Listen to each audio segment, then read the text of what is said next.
Hey there, I'm Ben Mankiewicz. Welcome back to TCM, where we're in a good mood because we're in the middle of a night of Tom Hanks movies, all in honor of Hanks's 70th birthday today. Tom Hanks is one of those modern actors who would have excelled in any era. I think it's easy to think of Hanks in the 1930s and 40s, playing roles that went to Jimmy Stewart, or in the 50s, characters played by Gary Cooper, or Jack Lemmon in the 1960s. How about Dustin Hoffman, Elliot Gould, maybe even a little Gene Hackman in the 70s? Up next, a film that not only features Hanks in a major role, he is also the director and the screenwriter. From 20th Century Fox in 1996, That Thing You Do.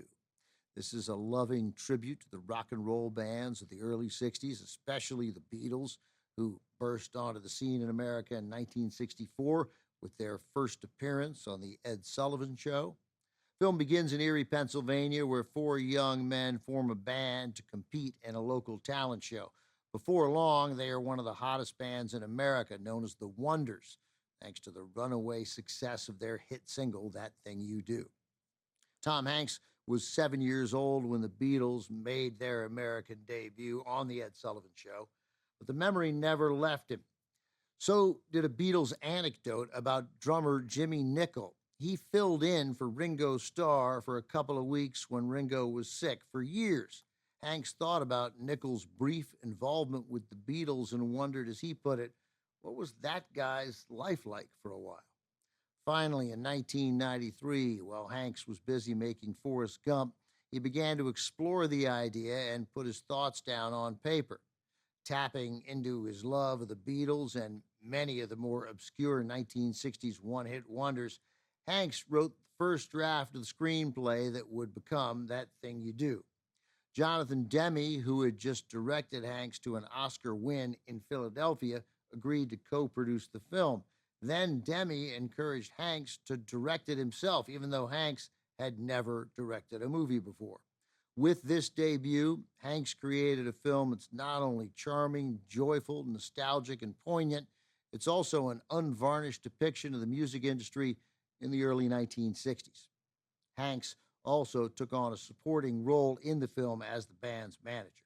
To join him, Hanks assembled a perfect group of young, mostly unknown actors to play the Wonders: Jonathan Scheck, Steve Zahn, Ethan Embry, and newcomer Tom Everett Scott. From 1996, also with Liv Tyler, as well as Charlize Theron, Chris Isaak, Bryan Cranston, and Rita Wilson. That Thing You Do.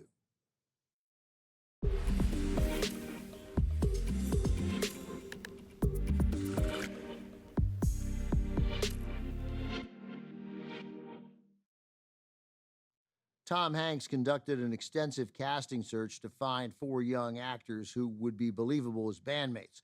One of those actors, Jonathan Scheck, was a special guest at the TCM Classic Film Festival earlier this year, joining us for a 30th anniversary screening of That Thing You Do.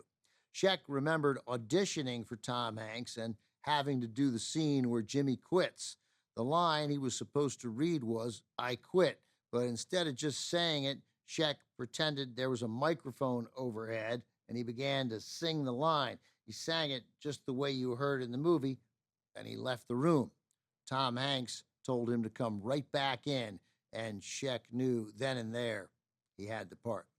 All four of the Wonders spent weeks learning how to convincingly play their instruments, long enough that they really started to feel like a band, although the music and vocals were dubbed by other musicians on the soundtrack. Coming up, our celebration of Tom Hanks' 70th birthday continues, with Hanks being suspicious of his new neighbors in a dark comedy from director Joe Dante. The Burbs is next on TCM.